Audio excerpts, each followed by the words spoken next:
ठीक है, एक पॉइंट हो गया way of collecting data, hardware software inventory. और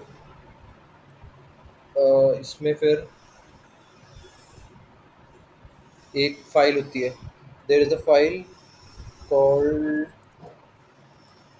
configuration dot mov, which is processed by SCCM clients, and data is sent to SCCM, which is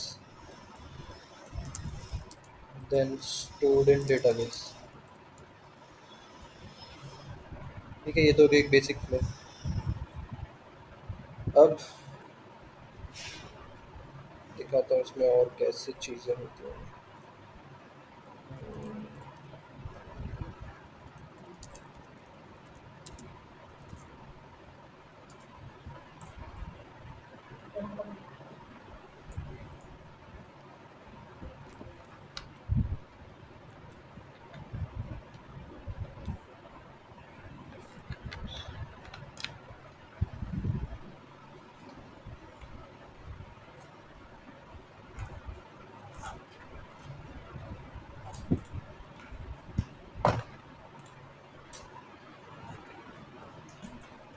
देखो जैसे ये डायग्राम है, ठीक है, यहाँ से इन्वेंट्री का डेटा कलेक्ट हुआ, मैनेजमेंट पॉइंट के थ्रू जाएगा डेटा ये एससीएम सर्वर पे, एससीएम सर्वर उसको प्रोसेस करेगा, डेटाबेस में स्टोर कर देगा। और अगर ये हिरार्की है एक, वो तो पता होगा, कैश प्राइमरी और सेकेंडरी साइट्स होती हैं। हम्म? तो हिरार्की का थोड़ा सा बता देता हूँ, शायद हमने डिस्कस नहीं किया। एससीएम हिरार्की में क्या होता है, ये भी डायग्राम खोल लेते हैं ऑनलाइन, जैसे ये डायग्राम है,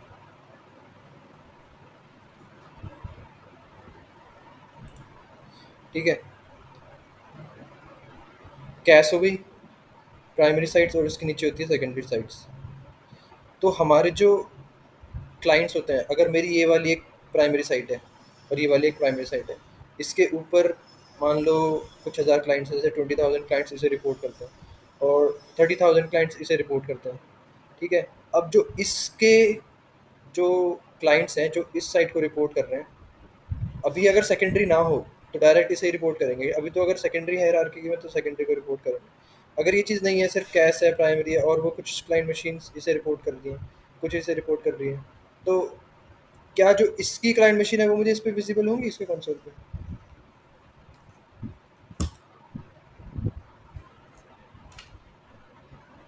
जो इस जो इसकी क्लाइंट मशीन है जो इसे रिपोर्ट करती हैं, वो इस पे विजिबल होंगी?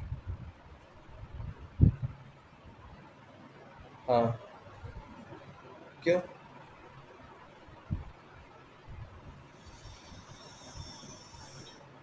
और कैश पे?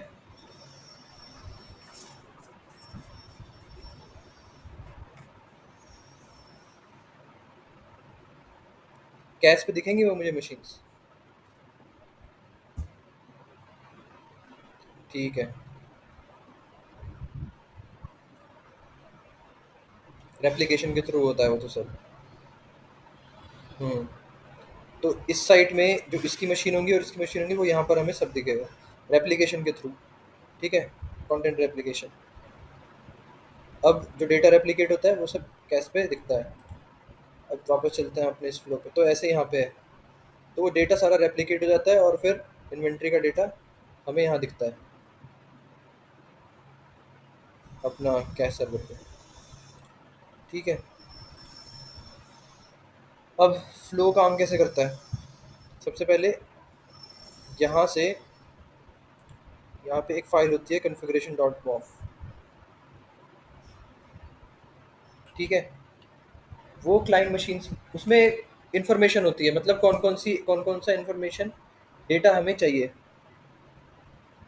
ठीक है। वो जाती है, वो सारा डेटा जाता है मशीन्स के ऊपर, और मशीन्स उसको कंपाइल करते हैं, और जो जो इन्फॉर्मेशन उसमें लिखी हुई है ना, वो डेटा सारा फिर एससीसीएम के पास आता है। अब उसमें कंपोनेंट्स होते हैं अलग अलग फिर, कॉन्फ़िगरेशन डॉट मॉफ, तो इसका एक फ्लो बना लो, जैसे मैं इसमें बना देता हूँ, एक फ्लो चार्ट टाइप बना लो।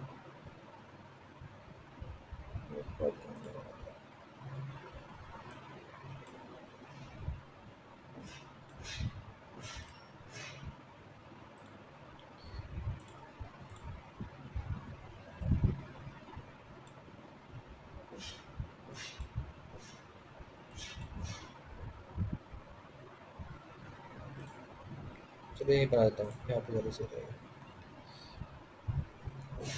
अब जैसे ये हम क्लाइंट वगैरह इंस्टॉल करते हैं ना, तो ये जो कॉन्फ़िगरेशन डॉट मॉफ और हार्डवेयर इन्वेंट्री अगर हमारी एनेबल्ड है,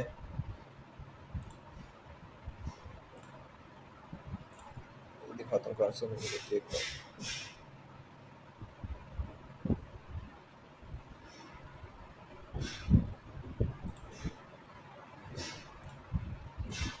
यहाँ से।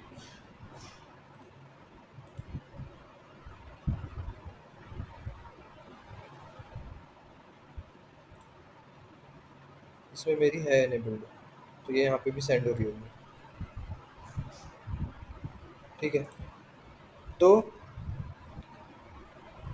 कॉन्फ़िगरेशन डॉट मॉफ जो होती है, जब यहाँ से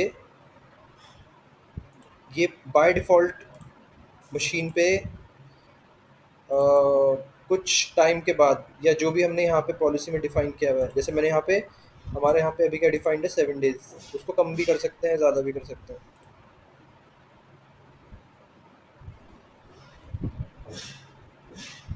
अभी यहाँ पे दिखा डिफ़ाइन है 7 डेज़, ठीक है? इसके आगे शेड्यूल कर सकते हैं। तो इसमें अब ऐसे लिख सकते हैं हम कि as per the schedule client send there hardware और सॉफ्टवेयर इन्वेंट्री, ठीक है? As as per the configuration dot mof, जो कि एससीएम से हमें क्लाइंट मशीन पे मिलती है। उसमें सारी इन्फॉर्मेशन होती है कि क्लाइंट क्या-क्या इन्फॉर्मेशन सेंड करेगा। अब क्लाइंट मशीन के ऊपर एक एजेंट होता है, इन्वेंट्री एजेंट, जो कि इन्वेंट्री जनरेट करता है, ठीक है? इन्वेंट्री एजेंट होता है क्लाइंट मशीन के ऊपर।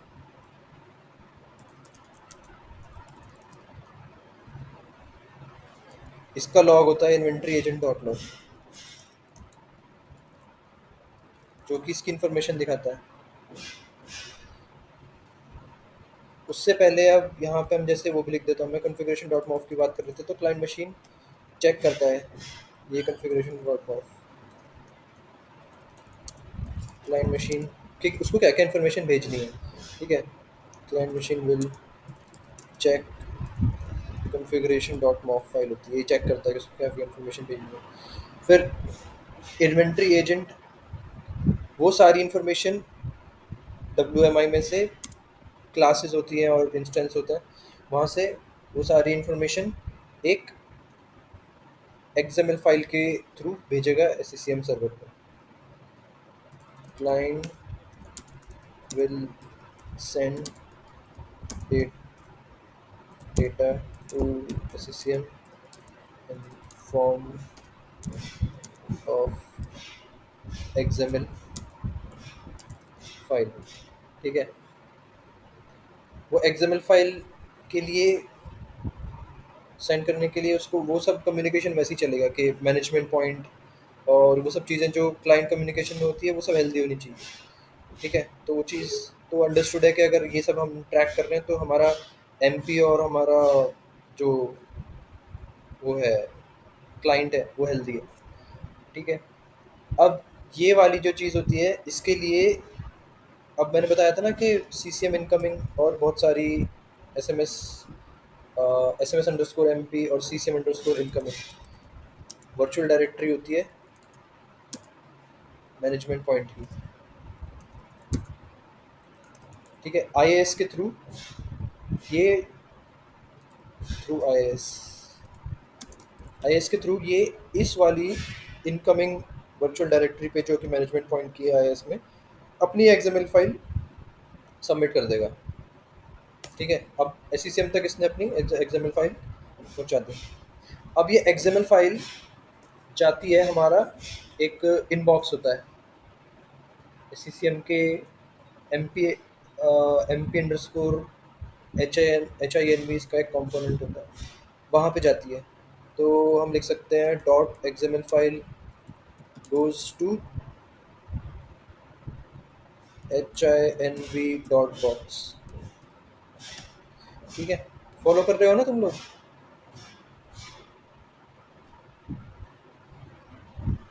कोई क्वेश्चन हो तो पूछ लेना बीच में, फिर एक बार मैं दोबारा से सारा फ्लो भी बता दूँ।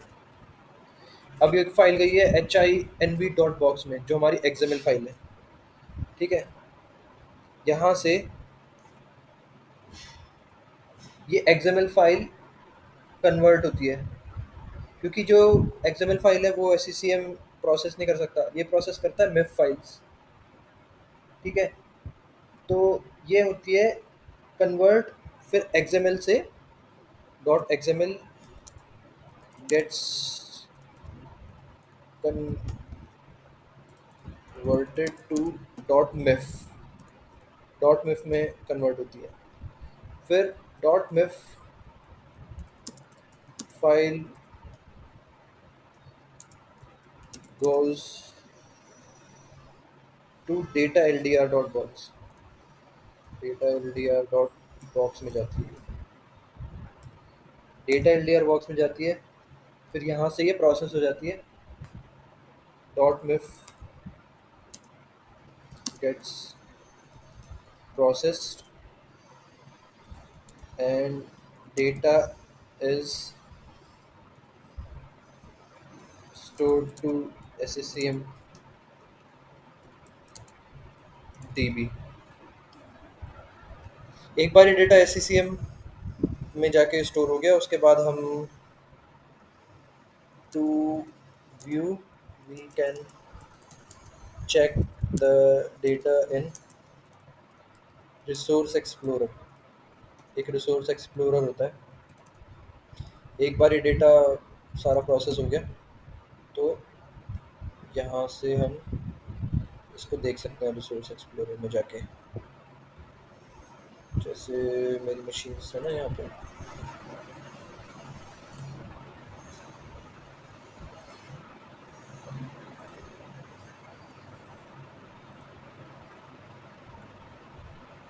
यहाँ पे होता है रिसोर्स एक्सप्लोरर।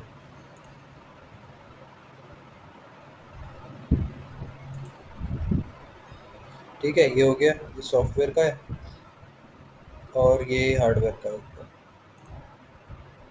ये सारा इसमें यहाँ पे इंस्टॉल एप्लीकेशन भी दिखा देता है वैसे, X64 और इंस्टॉल एप्लीकेशन, बाकी मेमोरी, मदरबोर्ड, नेटवर्क कार्ड, ये सारी चीज़ें इसमें दिखाता है। बिट लॉकर का भी डेटा आता है इसमें, इसके लिए एक्सटेंड करनी पड़ती है, वो अलग एक कॉन्सेप्ट है, बताऊँगा। ठीक है, सॉफ्टवेयर इन्वेंट्री। अब सॉफ्टवेयर इन्वेंट्री का एक कंपोनेंट अलग है, जैसे यहाँ पे HINV.box होता है, बस फ्लो तो वही है, सॉफ्टवेयर इन्वेंट्री का भी सेम ही है। Config dot configuration, configuration dot mof ही होती है उसके लिए भी। ठीक है, और वैसा ही है, बस कंपोनेंट अलग है। जो ये XML फाइल आएगी ना क्लाइंट से, सॉफ्टवेयर इन्वेंट्री के केस में ये HINV.box में नहीं जाएगी। सॉफ्टवेयर इन्वेंट्री के केस में जो XML फाइल आएगी वो SINV.box में जाएगी।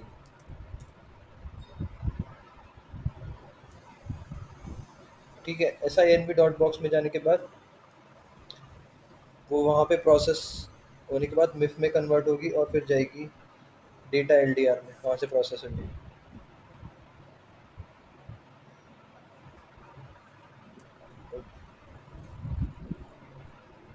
एक चीज़ डिफरेंस और है यहाँ पे, SINV.box में जाती है, लेकिन XML जो है ना, यहाँ पे सॉफ्टवेयर इन्वेंट्री के केस में, सॉफ्टवेयर इन्वेंट्री के केस में वो मिफ में नहीं कन्वर्ट होती, वो डॉट SID और डॉट SIC में कन्वर्ट होती है। ये फ़र्क है बस, मिफ में नहीं होगी, SID SIC में होगी, और HINV.box में नहीं जाएगा XML, SINV.box में जाएगा। ठीक है, डेटा फिर वो प्रोसेस हो जाता है, और फिर प्रोसेस होने के बाद डेटाबेस में स्टोर हो जाता है। डेटाबेस में स्टोर होने के बाद हम यहाँ से इसको देख सकते हैं क्या क्या डेटा है ये। ठीक है।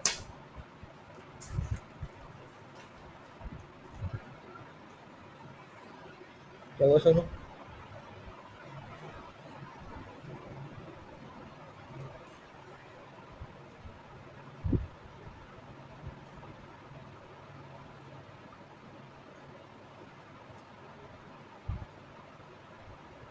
एक बार फ्लो को देख लो, एक बार आप पढ़ के देख लो फ्लो को। कोई क्वेश्चन है तो फिर पूछ लेना मुझसे।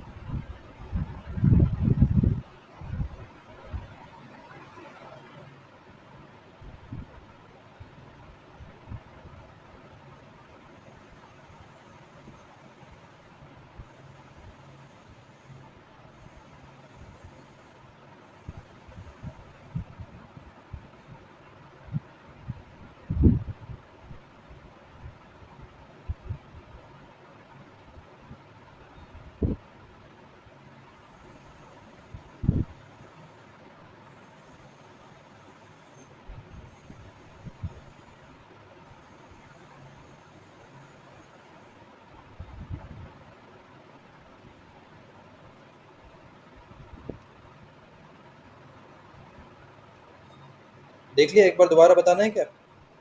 फ्लो अगर क्लियर नहीं है तो फिर पूछ लेना।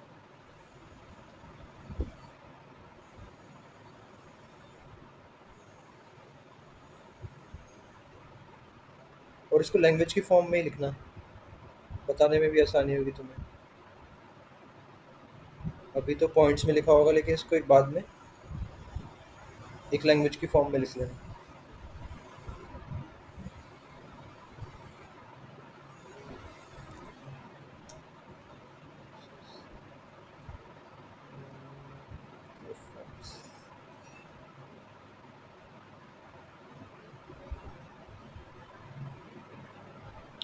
देखो ये रही, ये होती है कॉन्फ़िगरेशन डॉट मोव। अब अगर इसमें, अब क्या होता है इसमें कॉन्सेप्ट और होता है इसको एक्सटेंड करने का, हार्डवेयर सॉफ्टवेयर इन्वेंट्री एक्सटेंड करने का। ये सब तो हो गया फ्लो वगैरह। इसमें होता है, ये भी पूछ लेते हैं इंटरव्यू में कि इसको अगर मुझे जैसे हार्डवेयर इन्वेंट्री एक्सटेंड करना है, ठीक है, तो मैं हार्डवेयर इन्वेंट्री कैसे एक्सटेंड करूँगा? By editing configuration dot mof. इसको मैं एडिट करूँगा कॉन्फ़िगरेशन डॉट मोव की लोकेशन क्या होती है? कॉन्फ़िगरेशन डॉट मोव की लोकेशन होती है ये।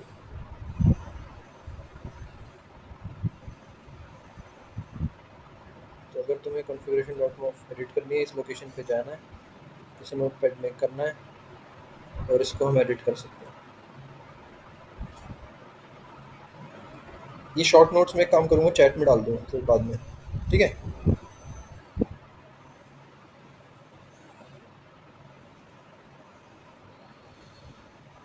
यहाँ से अब इसको एडिट कैसे करते हैं? इसको एडिट ऐसे नहीं कर सकते कि कुछ भी ऐड कर दिया, फिर ये चलेगी नहीं, करप्ट हो जाएगी।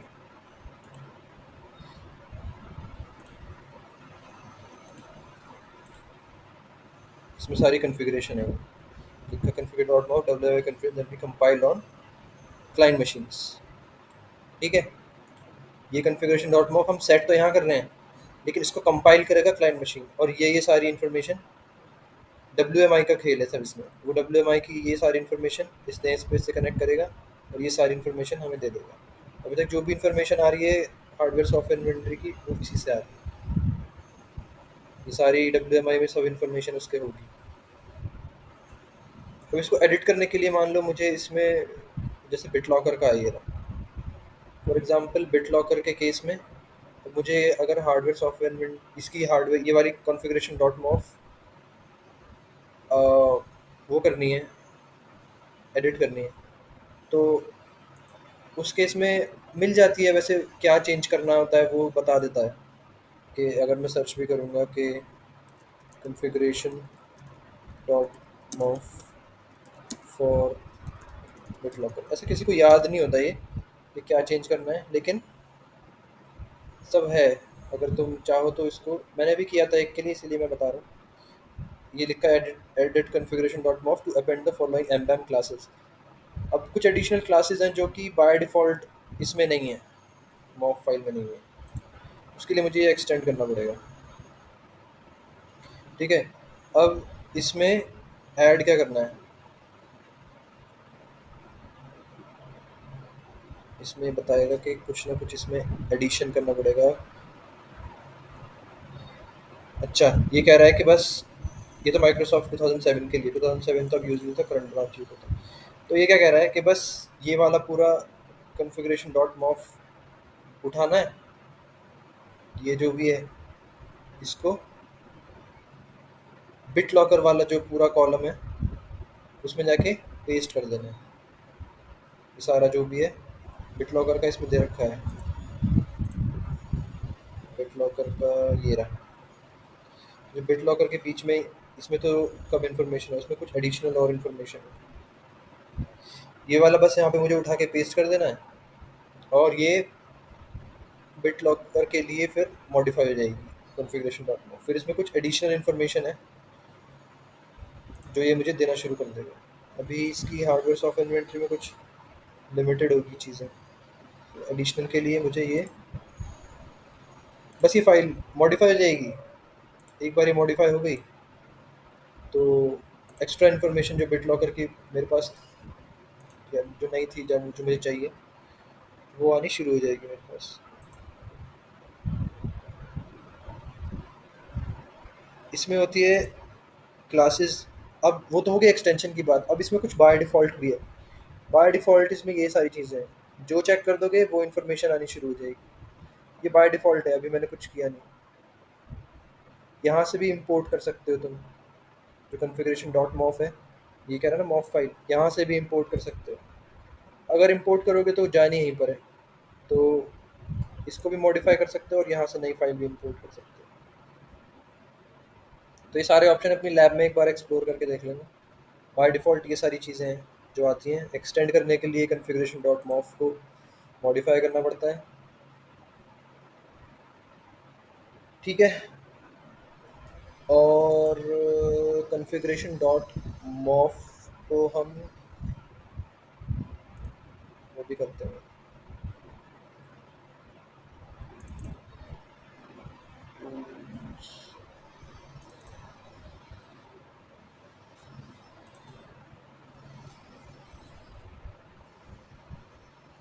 इसका एक टेस्ट भी होता है कि अगर जो हमने ये कॉन्फ़िगरेशन डॉट मॉफ वो करी है, इसका टेस्ट भी होता है एक।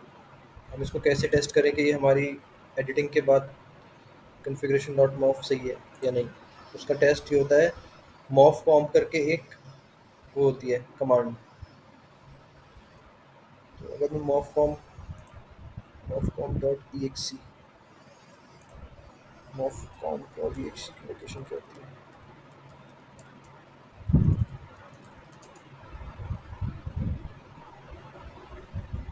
अच्छा, WPM सिस्टम 32 के अंदर।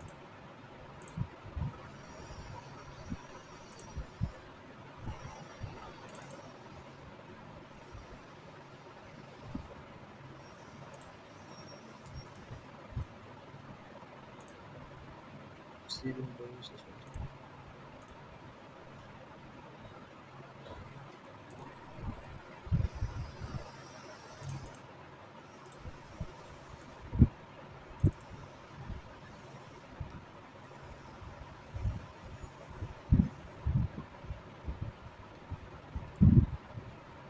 ये रहा, mof comp dot E X C. इसको चला के जैसे मैंने अभी, अगर मेरी कॉन्फ़िगरेशन फाइल मैंने एडिट करी, लेकिन अगर वो फेल हो रही है तो मेरी हार्डवेयर इन्वेंट्री आना बंद हो जाएगी। अब मैं चेक कैसे करूँगा कि मैंने अपनी हार्डवेयर इन्वेंट्री जो ये करी है, मतलब हार्डवेयर इन्वेंट्री एक्सटेंड करी है और मैंने इसको जो चेंजेस किए हैं वो प्रोसेस हो पाएगी या नहीं। मॉफ का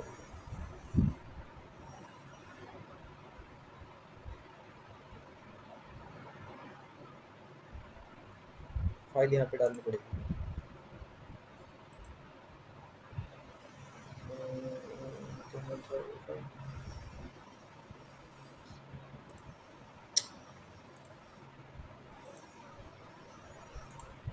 या तो यहाँ पे डाल लेते हैं ये टूल, या ये टूल ही डाल लेते हैं यहाँ पे।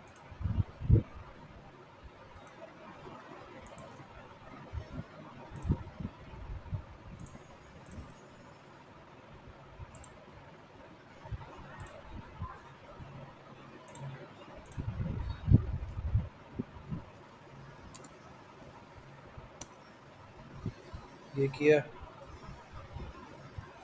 मोफकॉम exe configuration डॉट मोफ। ठीक है, अब मैंने तो कुछ चेंज किया नहीं था इसमें। ये कह रहा है mof file has been successfully passed, मतलब ये ठीक है। अभी अगर मैं इसको करप्ट कर दूं या इसमें कुछ चेंज कर दूं तो इसको कंपाइल नहीं कर पाएगा, ये फेल हो जाएगा, एरर दिखाएगा कि यहाँ पे एरर है। तो ऐसे हम इसको टेस्ट भी कर सकते हैं। ये भी इंटरव्यू में पूछ लेते हैं कि मॉफ फाइल है, उसको मैंने एडिट किया, उसको मैं कैसे चेक करूँ। ठीक है, स्क्रीनशॉट ले लो इसका अगर किसी को लेना है तो, कि चेक कैसे करेंगे मॉफ फाइल। तो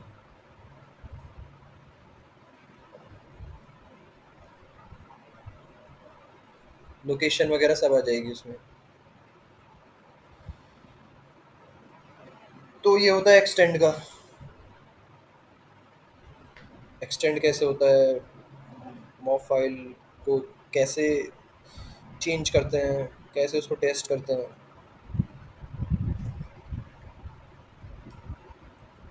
ठीक है, ये हो गया है।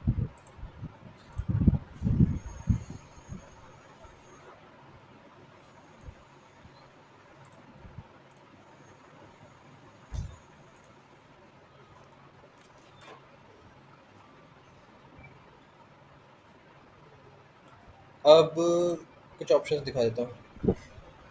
जैसे ये तो हो गया डिफ़ॉल्ट।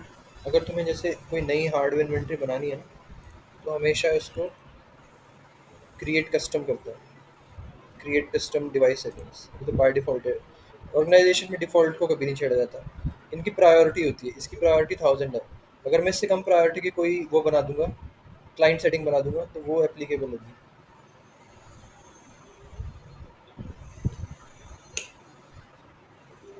ठीक है,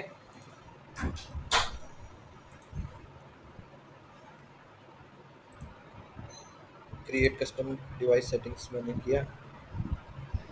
और एक मैं बना देता हूँ सॉफ्टवेयर इन्वेंट्री के लिए, एक हार्डवेयर इन्वेंट्री। अब जो भी मुझे चेंजेस करने हैं ना,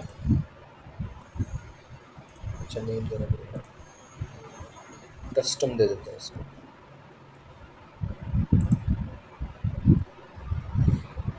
कस्टम दे दिया मैंने। अब डिफ़ॉल्ट का क्या होता है, ये तो एप्लीकेबल होती है। अगर ये वाली कोई नहीं होगा तो डिफ़ॉल्ट तो अप्लाई होती ही होती है। अब इसकी प्रायोरिटी 1 है, इसकी प्रायोरिटी कम है, तो क्लाइंट इसको एग्जीक्यूट करेंगे ना कि डिफ़ॉल्ट को। ठीक है, इसकी प्रायोरिटी मैं कुछ भी सेट कर सकता हूँ, वैसे 1 करीब है यहाँ पे, लेकिन प्रायोरिटी एडिट भी हो जाती है। यहाँ पे अच्छा डिप्लॉय करना पड़ेगा शायद पहले। इंक्रीज प्रायोरिटी डिक्रीज प्रायोरिटी होता है, और ये हमेशा कलेक्शन पे डिप्लॉय होती है। जब तक ये डिप्लॉय नहीं होगी ये पॉलिसी एप्लीकेबल नहीं है। ठीक है, क्लाइंट को कैसे पता लगेगा कि मेरे लिए एक पॉलिसी है। जैसे हमने पॉलिसी का कल बताया था फ्लो, तो क्लाइंट को तभी पता लगेगा जब इसको हम डिप्लॉय कर देंगे। ठीक है, अब ये चली गई, यहाँ पे 2 मशीन्स हैं, मैंने डिप्लॉय कर दिया, ये डिप्लॉय हो गया। अब इन क्लाइंट्स को पता लग जाएगा कि मेरे लिए ये वाली डिफ़ॉल्ट पॉलिसी नहीं है, मेरे लिए ये वाली है कस्टम पॉलिसी। और वो भी किसके लिए है, सॉफ्टवेयर और हार्डवेयर इन्वेंट्री के लिए। यहाँ पे इंक्रीज प्रायोरिटी डिक्रीज प्रायोरिटी, ये ग्रेड आउट क्यों होता है?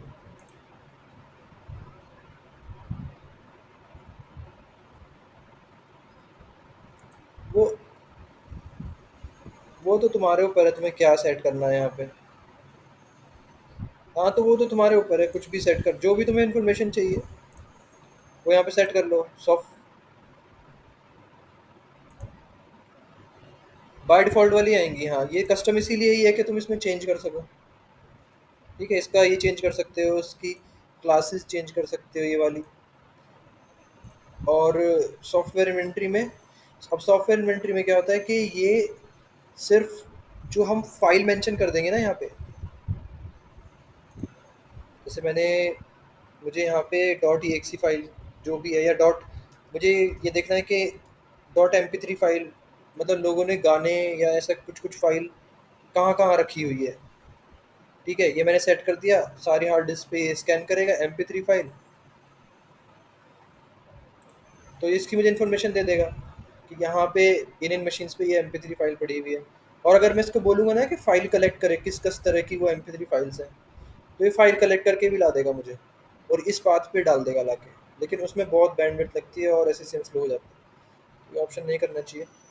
लेकिन अगर मैं उसको बोलूँगा ना कि वो फ़ाइलें भी कलेक्ट करके लाके मुझे दे, तो ये फ़ाइलें भी कलेक्ट करके ला देगा। इनकी इन्फॉर्मेशन तो ला के ही देगा, लेकिन इसकी मुझे एक्चुअल फ़ाइल जो है वो यहाँ पे लाके स्टोर कर देगा। लिमिट सेट कर सकते हैं वैसे, 1 MB 2 MB कितने तक की फ़ाइल उठाए, तो ये पूरी फ़ाइल ट्रांसफ़र होती है तो स्लो हो जाता है। अभी चलते हैं लॉग्स में। फ्लो तो हमने देख लिया क्या क्या लॉग्स हैं। अब सिर्फ हमने अभी तो ये देखा है कि लॉग्स क्या क्या है। ठीक है, क्लाइंट मशीन पे इन्वेंट्री एजेंट डॉट लॉग है, और इधर साइड HINV और SINV, MP underscore HINV, MP underscore SINV है लॉग्स। एक बार लॉग्स में देख लेते हैं। SMS अंडरस्कोर MP, यहाँ पे नहीं होगा। SMS अंडरस्कोर CCM लॉग्स,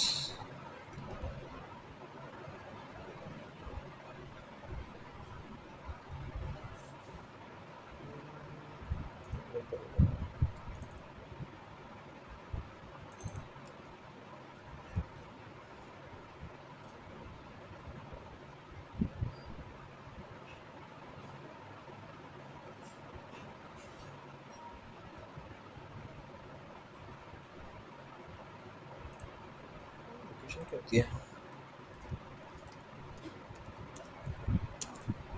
कभी कभी भूल भी जाते हैं, तो ऐसे तुम भी सर्च कर सकते हो MP underscore HNV dot log location. ये तो D, SMS underscore D program file, SMS underscore CCM लिखा है, डी प्रोग्राम फाइल,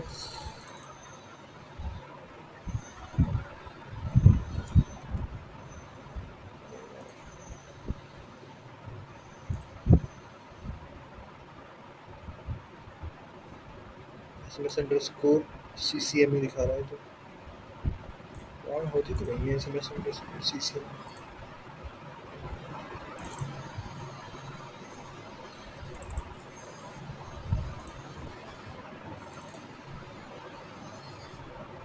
ये तो है यार, हाँ मैं लॉग दिखा रहा था, MP अंडरस्कोर HINV, ये होता है इसके लिए, हार्डवेयर मेंटेन के लिए। MP अंडरस्कोर HINV हो गया, और data loader, data data loader में मूव होता है ना ये, जो फाइल कन्वर्ट होती है, तो डेटा लोडर भी चेक कर सकते हैं क्योंकि वो प्रोसेस करता है ना फाइल, जो मिफ फाइल होती है। देख रहे हो दिखा रहा है, checking inbox for any mif to process, shared है ना मेरी स्क्रीन, हाँ तो ये दिखा रहा है कि ये चेक करता रहता है कि कोई मिफ फाइल प्रोसेस के लिए तो नहीं है। और SMS अंडरस्कोर CCM लॉग्स में MP अंडरस्कोर HINV ये रहा, और SINV कहाँ गया, SINV सॉफ्टवेयर मिलिट्री का होता है, कुछ गया यहाँ पे, SINV डॉट 3 पता है, यहाँ पे शायद दिखा दे कि देखो ये XML फाइल है, जैसे ये दिखा रहा है ना, ये XML फाइल क्लाइंट से आई है, डेटा LDR में इसने ये XML फाइल को मूव किया, फिर वो कन्वर्ट होती है मिफ में, और मिफ से ये कर लेता है उसको process.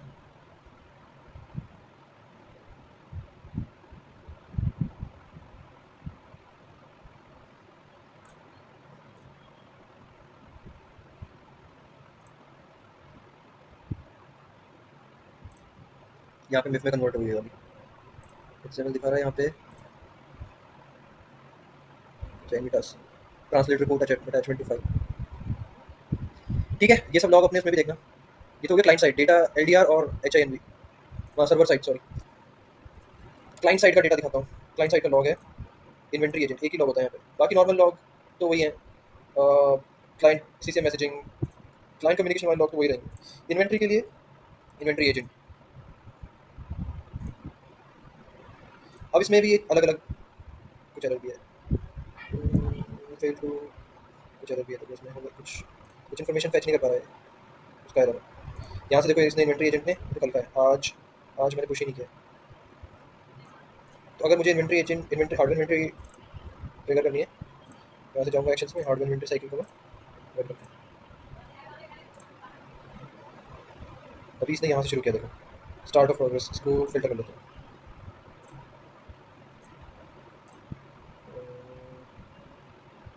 Time is of,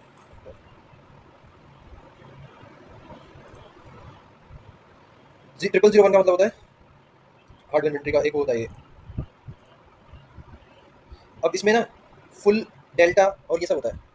full का मतलब होता है कि फुल इन्वेंट्री जब भेजता है तो शुरू में भेजता है, फर्स्ट टाइम जब कोई भी क्लाइंट मशीन इन्वेंट्री भेजता है तो फुल भेजेगा, उसके बाद वो डेल्टा भेजता है, डेल्टा मतलब जो लास्ट टाइम भेजा था उससे आगे का। ठीक है, तो फुल इन्वेंट्री सिर्फ तभी भेजेगा जब नया क्लाइंट मशीन है वो फुल भेजेगा, या क्लाइंट दोबारा से इंस्टॉल हुआ है या कुछ ऐसा तो फुल भेजता है। डेल्टा तब भेजता है जब उसने पिछला पूरा इन्वेंट्री सही से भेजा है, कोई करप्शन नहीं था, अगर कोई करप्ट होगा तो फिर से फुल भेजेगा। डेल्टा मतलब आधा, पहले जो भेज चुका है उसी का न्यू वर्जन भेज रहा है। हम्म, ये कह रहा है देखो यहाँ पे inventory data item successfully enter inventoried, इसने देखो ये एक्सएमएल फाइल बनाया, यहाँ पे कह रहा है सक्सेसफुली इंटर इन्वेंटरीड, और यहाँ पे इसने ये एक्सएमएल फाइल बना दिया और इसने MP_HINV एंड पॉइंट पे भेज दिया। ठीक है, अब वही फिर वहाँ पे फ्लो दिखेगा, यहाँ पे कंप्लीट हो गया, इसकी साइड से एक्शन कंप्लीट हो गया, क्लाइंट की साइड से कंप्लीट हो गया। अब यहाँ पे दिखेगा HINV में आया होगा डेटा, ये देखो ये आया यहाँ पे एक्सएमएल फाइल रिसीव्ड J1H, ये फाइल थी क्या, नहीं नेम चेंज कुछ हो गया, लेकिन यहाँ रिसीव हुई है कुछ फाइल, डेट के हिसाब से देखें तो ये अभी का ही है, ये वाली फाइल रिसीव हुई। ठीक है, इसने इसको यहाँ पे रिसीव हुई, मिफ में कन्वर्ट होके यहाँ पे XML थी, और देखो डेटा LDR में मिफ हो गई, प्रोसेस होके मिफ फाइल प्रोसेस होके डेटाबेस में एंटर हुई, ये फ्लो है।